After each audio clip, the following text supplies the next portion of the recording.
All right. So I wanted to bring this up too with Republicans actually not sticking with their guns. And this is another one that just cracked me up. I don't know if you guys saw this. I just saw it right before the show started. But this is Donald Trump talking about his deportations. And essentially, he's saying that when we deport people, we're going to try to find a way to bring them back and give them a path to citizenship. That's what he said at first. And it's like, well, why don't you just start that now? I mean, why bother going through that? But then at the second part where I'm going to start this clip, the second part of the clip, he starts saying, well, you got to realize we have a lot of people who are like farmers and hotel owners who need these folks. So if they recommend them, we won't deport them. So I wanted to play this clip. Here we go. The farmers, that if they have strong recommendations for their farms, for certain people, we're going to let them stay in for a while and work with the farmers and then come back and go through a legal process. But we have to take care of our farmers and hotels and various places where they need the people. And we're going to be working with you very carefully on that. So a farmer will come in with a letter concerning certain people saying they're great, they're working hard. We're going to slow it down a little bit for them. And then we're going to ultimately bring them back. They'll go out. They're going to come back as legal workers. So, all right. So if you guys didn't hear what Trump said there, he said that, for some farmers who have undocumented immigrants working for them or hotel staff, if the owners come to me and they give me a letter saying, hey, these folks are great. They are undocumented, but can you kind of give them a reprieve, kind of slow back the deportation? Trump says, all right, we'll work with them. Now, on the one hand, fewer people being deported. Great. All on board with that, obviously. But I cannot wait to see the Republican response to this. I can't wait because the entire premise from the Republican Party is that these people shouldn't be here and they're stealing American jobs. And Trump, right on camera in front of God and everyone, says, actually, we want them to come back because we need people to work these jobs, to the extent that I'm not going to deport some of them because these farmers and these hotels, they need people to work there. I want to hear, because I am endlessly impressed at the mental gymnastics Republicans will go through to help back Donald Trump. But had you seen that, Nate? What do you think? No, I hadn't seen that. But what it sounds like to me is Trump finally realized that his policies are hurting, all of these industries, and was like, okay, maybe I messed up a little bit. But he definitely realized, like, hey, my policies are hurting the agriculture of the United States and hurting our farmland. So we gotta slow down a little bit. What do you think, John? There's no way to spin it. It is a self-defeating argument. Like I often, because for people who are unfamiliar with like my TikTok content and stuff, I make a lot of videos where I play both sides of the argument, and I don't necessarily play the other side of the argument well, but that's usually because the people who are making the argument are making the worst version of that argument. The elected representatives in Congress and for the GOP, they make really dumb arguments. But this argument is just like, I don't even know how to approach it because it's self-defeating. We need to get rid of the illegal immigrants, but some of them are hard workers contributing positively to our economy. So we're going to give them a path to citizenship, but we're going to deport them first and then bring them back in at taxpayer expense. But we also want to cut the debt. There's just no, it's not even like we're talking about consistency in between different positions. Like, oh, we want to cut the deficit, but we're also going to raise the Pentagon. That's inconsistency we've come to expect from Republican politicians and Democratic politicians, to be fair. But this just doesn't make sense anyway. It's internally inconsistent in and of itself. I wouldn't even know how to argue against this. Like, I really don't, because if I make an argument against it, I'm kind of validating another part of the argument because the argument itself is at opposition. Yeah, that's why I can't wait to see this. I can't wait to. They're going to ignore it. They're going to ignore it. You're not going to see anything. You're not going to see, but yeah, that's true. I wouldn't have, if I were, they're in an unenviable position. I wouldn't want to be able to try to defend this because you're right, John, because everything about the premise falls apart from what Donald Trump said, that these illegal immigrants are stealing American jobs. They've broken the law. They shouldn't be here. We need to fill these jobs with hardworking Americans who are having this stolen from us. These people are drains on our economy. They aren't actually American citizens. They don't belong here. And then turn around and say, no, we want them. Actually, they're actually doing us a lot of good. How do you square that circle? I have to know. I have to know how the Republicans are going to get this, because one thing they cannot do is criticize Donald Trump. That's something that can happen. So, like, it's a rock and a hard place, but I know for a fact that they are not going to say, well, actually, Donald Trump is wrong. They can't do it. They'll do the same thing they did with the stock market and everything. It's like, oh, you got to trust the plan. This is art of the deal. I bet Donald Trump is saying this because he's got something up his sleeve. What do you think, Nate? They're exactly going to do that. They're going to pull this whole thing that they've been saying, like, oh, he's playing 5D chess. Yeah. Because every time that he does something stupid that they want to play out as something smart when it's really not, they pull out this whole, oh, he's playing 5D chess. You just wouldn't understand. I like it. It makes me want to apologize to Rain Johnson, because have you guys seen Glass Onion? Yeah. Well, no, actually, no, I didn't finish it. No. Okay, so I saw the Knives Out. It's become memed, the scene where the main guy, James Bond, is like, it's so stupid, and then the woman's like, it's so stupid, it's genius, and he's like, no, it's just stupid. And I was like, it's a little bit on the nose there, but that meme has played out 10 times a day in front of my eyes for the past 2 months. Like, it's just, they just keep saying masterful gambit, sir, and they just never stop. It's like, and they don't need an explanation. Even when, like, the Fox News anchors press them for an explanation, they can't even give them one to satisfy Fox News. Like, it doesn't make any sense any way we put it. But speaking of things that don't make sense any way we put it, excellent segue to the tariff situation. So to catch up, since we left off yesterday, the stock market had recovered a little bit yesterday because Trump paused the tariffs, and then today, just utter destruction. I'm telling you guys, it's gonna get really bad really fast, and people just don't quite appreciate it yet. We talked a lot about this, TJ, yesterday, so I want to give Nate a chance. What has been your take on this unfolding masterful economic plan that Trump has for us? Absolutely moronic. The penguins are definitely the cause of this downward slope that we're experiencing right now. The penguins that he tariffed the other day. Mm-hmm.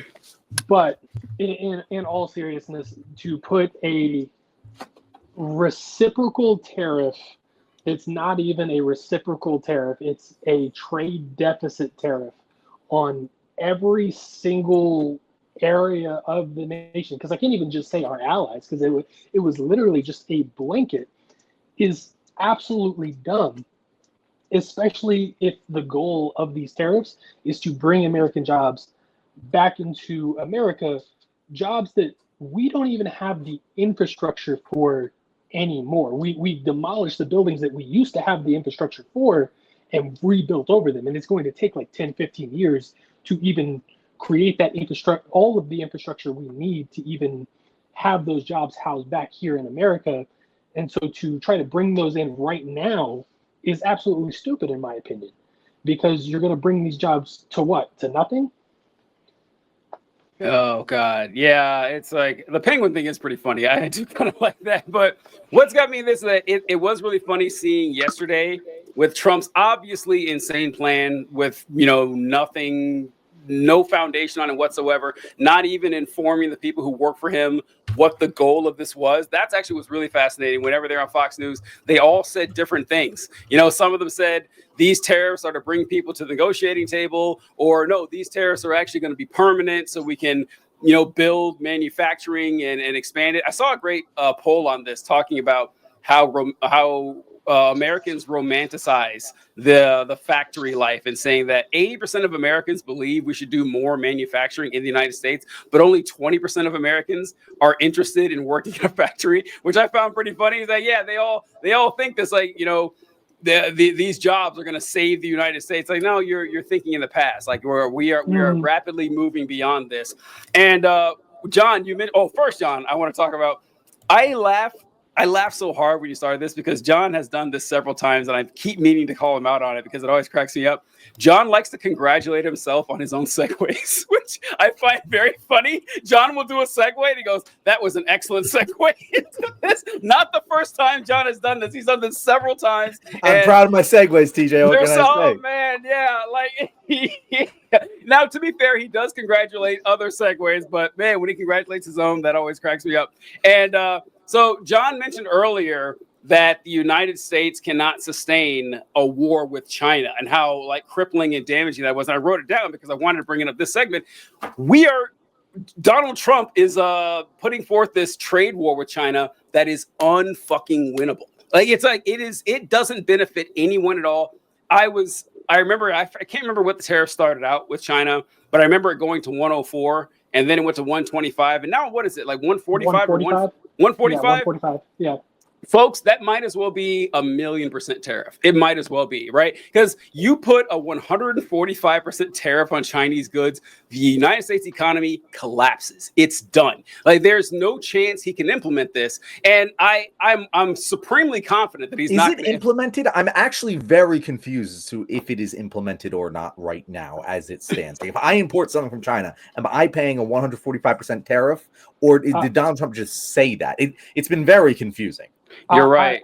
I've seen people actually like who are business owners actually already having to pay tariff costs. Like there's an extra line item in their receipt that says tariff. But is the 145% tariff? Yeah. Like is the 100% that's the one I don't know about. I don't know if it's the 145% tariff, but as of yesterday, it was like the 125%. Oh, wow. Yeah, Wow. Yeah. It's going to be bad for us, folks. It's going to be very, very bad for us. And to anyone out there who's confused by this, we get a shitload of everything that we use from China. Like so many critical infrastructure pieces, especially technology, from China. And all of these components are components in everything that we get. So it's not even just like we're just going to be paying extra for these goods. We're going to be paying extra for everything that they're in. And also, they're placing tariffs on us. So everything we're selling them, we're no longer able to sell them. We're going to be able to generate less money, and we're making ourselves pay more money for the things that were able already to have. Free trade is good. It's the thing that I most agree with some conservatives on. The less barriers to trade that you have, the more efficient trade that you have. There's obviously, anti-consumer things that you want to be taken care of. You don't want to have free trade with, slave nations. You don't want to, you don't want to have monopolies. But when it comes to trade between countries, there's very few reasons to not have free trade, just like we have with our states. Can you imagine if Pennsylvania was able to put a tariff on things imported from New Jersey? That would be insane. It would be economic seppuku. But we think for some reason when we do it with countries, it's different. It's not. It's just as dumb. It's the same fucking thing. We're just people trading with each other. What country we're in doesn't fucking matter. So, these tariffs are going to fuck us all. Prices are going to continue to go up. We're going to have less jobs. And we're seeing the value of the dollar decrease. That's really, really bad, guys. Like, I'm laughing, but I'm also crying. Yeah, it is an unsustainable tool right here, and that Trump is doing, and it will destroy. And I'm confident that. Oh, John, you got something to share here? Oh, I do. I just wanted to pop this up. That manufacturing, and I'll zoom in a little more here, is decreasing. This is Trump's first term, a decrease in manufacturing during Trump's first term, and then Biden. Massive increase in investment into manufacturing sector. And oh, look, Trump took over and we're falling off a cliff again. Even the substantive reasons for these tariffs of bringing back American manufacturing, it's doing the opposite. Because of fucking course it is. Because if you need manufacturing, you got to build a factory. You need to build a factory, you need fucking raw materials to build the factory. Where do we get the raw materials? Other fucking countries. Because that's how trade works. And it's so dumb. It's so dumb on so many levels. Anyone who defends this is a moron. Is a moron or a sycophant who doesn't care how much they hurt other people. I said this in a video that I made today. While still stupid, it would have made more sense for Trump to be like, hey, over the course of my presidency, we're going to focus on building the infrastructure for these jobs so that later we can force these jobs back into America. It's still stupid because the cost of living in America has absolutely skyrocketed since like 20 or 30 years ago, when a manufacturing job paying $15 an hour could have given you a house, 3 kids, a wife, and two cars. But now you pay someone $15 an hour to work a manufacturing job, they're going to be breaking their legs and just struggling. Yeah. I don't know. It is. And you know what? That's a great point, because there is an intelligent way to do this, actually. Like, if it is your goal, like let's say it's your stated goal that you want to bring manufacturing back to the United States, there are measures you could take to get this done. It would be a long-term project, but it's going to be a long-term project anyway. So you might as well get it set up and like tell people, listen, this is what I want to do. We're going to use the power of the United States government and the persuasion of the bully pulpit of the president of the United States to push forth initiatives and funding and government resources to build up American manufacturing, so we can stand strong and we can strengthen the Rust Belt. It could have been, and it would have fucking worked. I know it would have worked. People would have rallied behind that and say, hey, we're gonna rebuild the hollowed out husk that was the American production machine. And it could have been like a strong patriot. It actually fits right in, which honestly, like, it's kind of insane that he didn't try this the right way. But it would have taken actual work instead of just stock market manipulation and rug pulls and everything. But you guys will be happy to know that Donald Trump is focusing on important issues like this one. A series of executive orders, memorandum, all relating to deregulation, which has obviously been a major priority of your administration. The first of these is an executive order. The Biden administration launched what you've called a war on showers. They had certain regulations that basically killed the water pressure of showers and other water appliances. You can say it. What are the appliances? I mean, it's everything, sir. It's dishwashers, toilets, sinks. But the shower heads are There's no water. You don't get water. It's ridiculous. So with this, okay, Nate, one thing that John and I lament day after day, it is a shame that Donald Trump is legitimately funny. I hate it. I hate it so much that Donald Trump has like excellent comedic chops and that he can turn any moment into a comedy routine. It's fantastic. But even if he didn't, have the little riff there with the toilets and everything at the end, how does this not embarrassing? I don't know. I get tired of saying this, that you see this and it's undignified, it's silly, it's goofy. There's actual shit going on. And he's in the United States. I mean, he's in the Oval Office stating, well, I know I got all this problem with the stock market. They asked him about the stock market today. He says, oh, I didn't get a chance to see it. But he did have time to sign an executive order saying we are ending Biden's war on showers. Like, I don't even know what to say at this point. I mean, I don't know why he's trying to focus on showers, because him and his supporters don't shower. Oh, damn. No, actually, I'm going to have to disagree with you on that one. Donald Trump is well known for taking one particular kind of shower.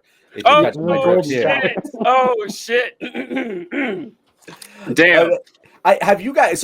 This was the first I ever heard of this when he said this today. Have you heard this before? No. Have you guys noticed your shower water pressure? Shower pressure's been the same for the past 27 years. No, Trump has been saying this for years. Years. I've seen several times where he gets up there saying he complains about the low flow toilet pressure. He complains that dishwashers don't run like they used to. He says, you get in the tub, you try to take a shower, and there's not enough water pressure to wash your hair. He's been complaining with this for a long time. I was not surprised to see this at all. Well, first I heard of it. So yeah, some things do pass me. But yeah, it's the economy, guys. Fuck it.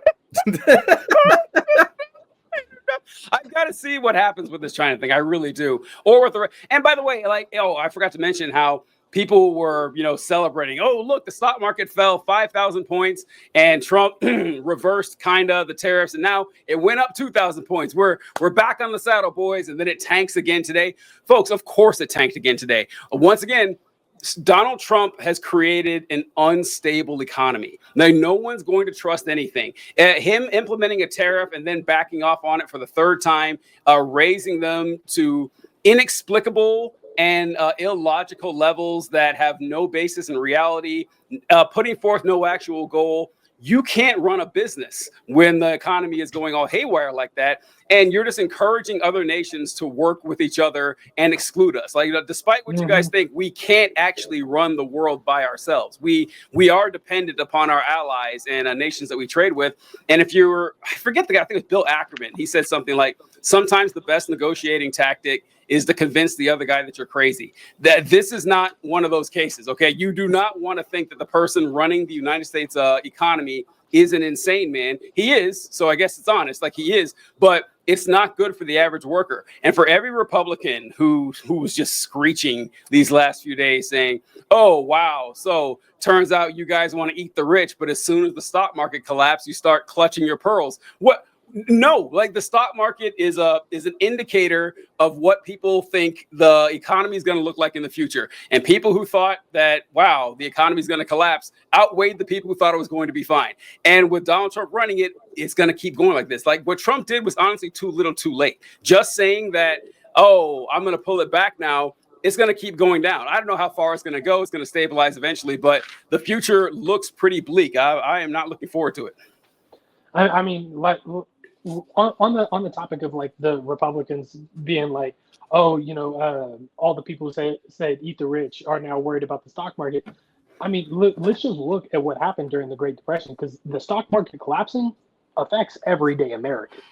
Because if the stock market collapses, back during the Great Depression, when the stock market collapsed, everyone ran to the banks to pull their money out of the banks because the banks were investing their money that they had in the banks.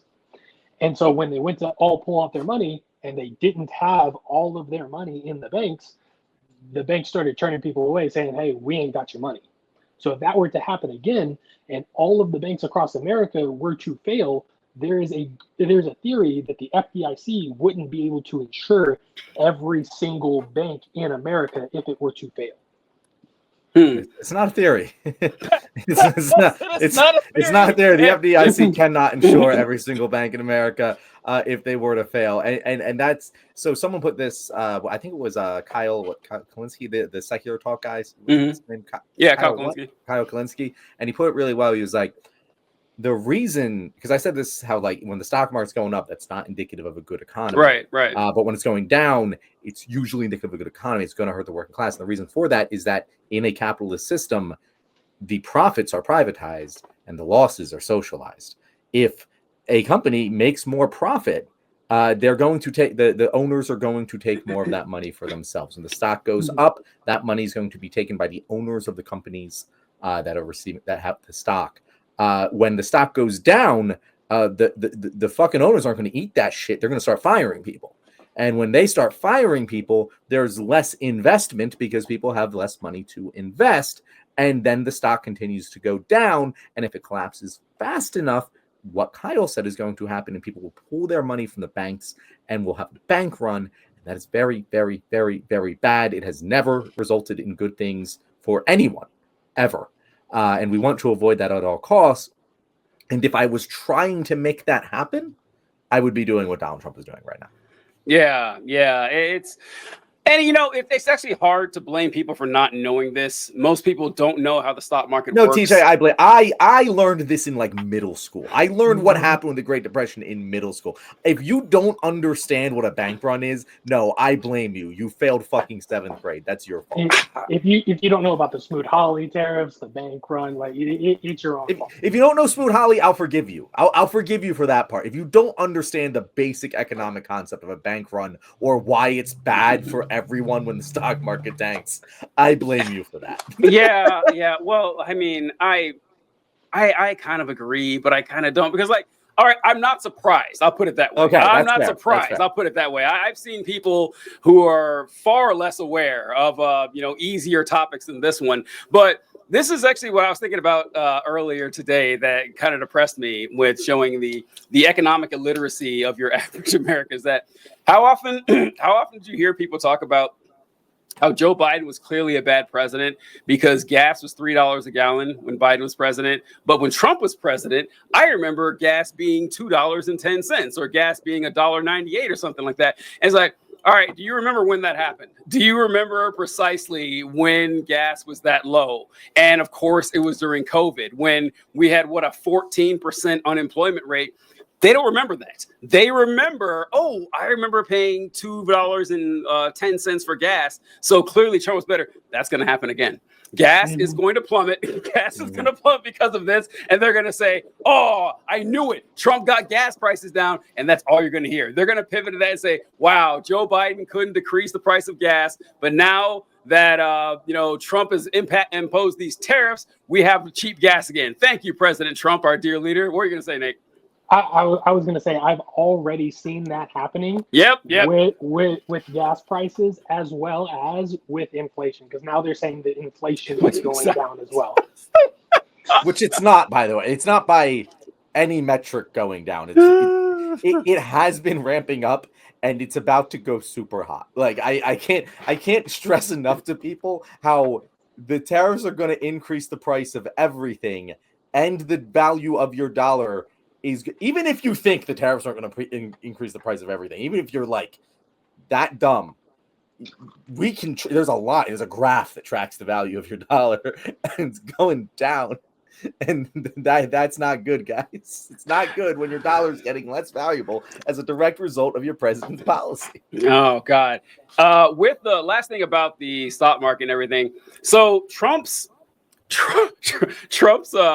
obvious fucking with the market, on his own whims and everything, is, raising red flags, and we'll get to those pretty soon. But Donald Trump yesterday actually said the words, like he posted, "Now is a great time to buy," about an hour before he reversed the tariffs, which I just found really funny. It's like, you can't even like ding him for insider trading. It's like he said it. Hey, I told everybody now's a good time to buy. And I saw Adam Schiff.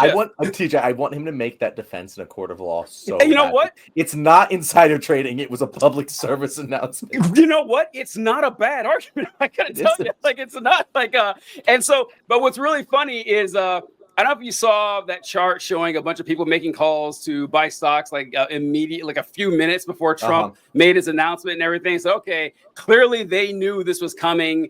And I saw Adam Schiff. I didn't even pull the clip up. It was like a 3-minute long clip of him talking about how this is clear stock manipulation. This is illegal. I'm starting an investigation into the Trump administration. I said, brother, what are you doing? What are you doing? Haven't you learned your lesson by now? After all this time, why would you burn the calories trying to investigate or arrest or imprison or punish Donald Trump in any way? I can't think of a bigger waste of time. Like I get, announcing it, oh, this is bad, this is wrong, whatever. But anyone in Trump's cabinet, anyone in Trump's administration, anyone, connected to Trump in any way is just going to get pardoned. And you sure as hell aren't going to arrest him. Talk about it, point out that it's wrong, it's illegal, it's corrupt. But I think it is a colossal. There are other things you could be doing with your time than investigating. I actually disagree with you here, TJ. Yeah, I'd love to hear it. You're right. He's gonna pardon them, but good. If your goal is a political objective and not a justice-based objective, yeah, you want to lay out a very clear case of why this was insider trading. A thing that people do care about, and by people I mean rich people. The kind of people, the only opinions that actually matter in America, they do care about that. People, if you look at the stock people, the finance people, they've been freaking the fuck out. They've been turning ship real damn quick. You look at Dave Portnoy turned ship. Bill Ackman, is that his Bill name? Ackman, yeah. Bill Ackman, he's back on Trump's train now. He's back on Trump. Yeah, but you see, if you can get political willpower behind this. And if you can collect heads and force Donald Trump to pardon them, that is going to take political capital away from Donald Trump. And what else are you what is the better objective that they should be working towards here? What's the opportunity cost? I am fine with talking about it and blast. If you want to make it a political talking point, I think that works just as well. I just don't think the investigation shit is gonna yield greater returns. Maybe I'm wrong. I don't know. But it just Because you can also imagine how easy it is to figure it out. Like, again, it's not like these people are using very untraceable. They probably invited a journalist to the group chat talking about it already. Why not, Like, though? I mean, what, just like, I want real quick, we're going to move on here, but Mark, actually, this is the first time in a long time I've actually agreed with what Mark said. Mark said, doesn't a weakened dollar make American manufacturing goods more attractive? I was thinking something similar, Mark, but a lot of people, like certainly a lot of right was like, well, weak dollar is bad. I rarely hear conservatives talk about what Mark just mentioned there, that the weakening of the American dollar actually does help our trading to a certain extent. To a certain point, it does become damaging. So Mark, I will address this very directly. Because Mark called out, I'm bad at econ. I'm not bad at econ. I'm actually, econ is one of the things I'm better at than a lot. Econ is how I got into leftism, by the way. Like I don't talk about this. Like a lot of people get into left-wing politics through activism. I didn't. I got into it through reading econ. And that's where I kind of got into a lot of these policies. Like, oh, universal health care. That makes way more economic sense. It does. Rehabilitative justice. That makes way more economic sense. Investment in education. That makes way more economic sense. So all these things. But here's the thing, Mark. Yes, weakening your currency does help domestic manufacturing. The problem is that wasn't the intended outcome of the policy. Like, that's the reason that he reneged on this. When the stock market is crashing, common sense, like common knowledge, is that the dollar is going to strengthen. It's that when the stock market is crashing, people are going to take that money out of the stock market, which is highly volatile, and invest it into stable commodities. So you see things like the price of gold go up, which it has gone up. You see things like the US dollar go up because traditionally that's been incredibly stable. You see things like treasuries go up. The problem is that people just lost all faith and confidence in the US government, and they started selling the treasuries. They started selling the dollar, and the value of these things went down. When you are intending to make the value of the dollar go up and it goes down, that is about as bad of economic policy as you can possibly happen. Even if it were to turn out good, the fact that it was not intentional is catastrophic. Whatever economic policy you implement, you should have an idea of, does this make dollar go up or down at the very basic level? And if you get that wrong, clearly your process was incorrect. Thank you very much, guys. This has been The Left Wing. I really, really hope you enjoyed our show today and all of our excellent segues. But if you're watching this as a video right now, you maybe didn't hear them. So make sure to catch us live at 6:30 on Thursday, 6:30 EST. If you liked our guests, want to hear more from them, Nate, where can people find you? You can find me on all platforms, TikTok, Instagram, Blue Sky, all at The Buff Animated. As far back as I can remember, I always wanted you to subscribe to The Left Wing. This is a fantastic show. Appreciate it, guys. Catch you later.